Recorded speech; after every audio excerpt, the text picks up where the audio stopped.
हार कर जीतने वालों का मेरा सलाम। एक बार अमेरिका के शिकागो में धर्म संसद का आयोजन हुआ तो हिंदी में भाषण देकर स्वामी विवेकानंद ने हर भारतीय का गौरव बढ़ाया। उनके विचारों को सफलता के मूल मंत्र के रूप में जीवन में आत्मसात किया जा सकता है। प्रतिवर्ष 12 जनवरी को आध्यात्मिक गुरु स्वामी विवेकानंद की जयंती मनाई जाती है। स्वामी विवेकानंद युवाओं के लिए प्रेरणा स्रोत है। उनके बताए विचारों को अपनाकर जीवन को सरल और सफल बनाने में मदद मिल सकती है। इसी कारण से विवेकानंद जी की जयंती को युवा दिवस के रूप में मनाया जाता है। स्वामी विवेकानंद का पूरा जीवन ही सीख लेने योग्य है। 25 वर्ष की आयु में सांसारिक मोह माया त्याग कर वह सन्यासी बन गए। गुरु रामकृष्ण परमहंस को समर्पित कर रामकृष्ण मिशन की स्थापना की। स्वामी विवेकानंद का वास्तविक नाम नरेंद्रनाथ दत्त था। उन्होंने अमेरिकी स्थित शिकागो में सन 1893 में आयोजित विश्व धर्म महासभा में भारत की ओर से सनातन धर्म का प्रतिनिधित्व किया था।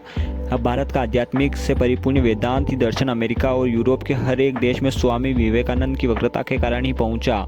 उन्होंने रामकृष्ण मिशन की स्थापना की थी, जो आज भी अपना काम कर रहा है। वे रामकृष्ण परमहंस के सुयोग्य शिष्य थे। उन्हें 2 मिनट का समय दिया था, किंतु उन्हें ये प्रमुख रूप से उनके भाषण का आरंभ मेरे अमेरिकी बहनों या भाइयों के साथ करने के लिए जाना जाता है। उनके संबोधन के लिए प्रथम आगे सबका दिल जीत लिया था। दोस्तों, स्वामी विवेकानंद एक कुलीन बंगाली परिवार में जन्मे थे।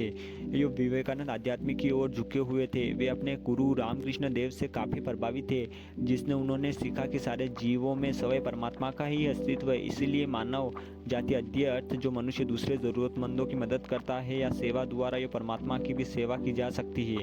राम कृष्ण की मृत्यु के बाद विवेकानंद ने बड़े पैमाने पर भारतीय उपमहाद्वीपों की यात्रा की और ब्रिटिश भारत में तत्कालीन स्थितियों का प्रत्यक्ष ज्ञान प्राप्त किया। बाद में विश्व धर्म संसद 1893 में भारत का प्रतिनिधित्व करने संयुक्त राज्य अमेरिका के लिए प्रस्तावन किया। विवेकानंद ने संयुक्त राज्य अमेरिका, इंग्लैंड और यूरोप में हिंदू दर्शन के सिद्धांतों का भी प्रसार किया और कई सार्वजनिक और निजी व्याख्याओं का आयोजन किया। भारत में विवेकानंद को एक देशभक्त सन्यासी के रूप में माना जाता है। उनके जन्मदिन को राष्ट्रीय युवा दिवस के रूप में मनाया जाता है। दोस्तों, ऐसी और वीडियो जानने के लिए वीडियो को लाइक और चैनल को सब्सक्राइब जरूर करें और आगे वीडियो को सुने। स्वामी विवेकानंद के अनमोल वचन, उठो जागो और तब तक नहीं रुको जब तक लक्ष्य की प्राप्ति नहीं हो जाए। एक विचार ले और इसे अपना जिंदगी का एकमात्र विचार बना ले। इसी विचार के बारे में सोचो, सपना देखो और इसी विचार पर जिए। अपने मस्तिष्क, दिमाग और रगों में यही एक विचार भर जाए, यही सफलता का रास्ता। इसी तरह से बड़े बड़े आध्यात्मिक धर्म पुरुष बनते हैं। नंबर 3, एक समय में एक काम करो और ऐसा करते समय अपनी पूरी आत्मा उसमें ढाल दो और बाकी सब कुछ भूल जाओ। एक अच्छे चरित्र का निर्माण हजारों बार ठोकरें खाने के बाद ही होता है। खुद को कमजोर समझना सबसे बड़ा पाप है। बाहरी स्वभाव केवल अंदरूनी स्वभाव का बड़ा रूप है। हम जो बोलते हैं वह करते हैं। हम सब अपने भाग्य के निर्माता हैं दोस्तों, इसीलिए कर्म सही करें।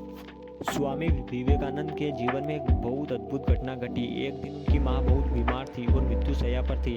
अब अचानक विवेकानंद के मन में एक विचार आया कि उनके हाथ में पैसे नहीं है और वे उसे आवश्यक दवा या भोजन उपलब्ध कराने में असमर्थ है। इसमें उसे बहुत गुस्सा आया कि वह अपनी माँ की देखभाल करने में असमर्थ है, जबकि वह वास्तव में बीमार थी।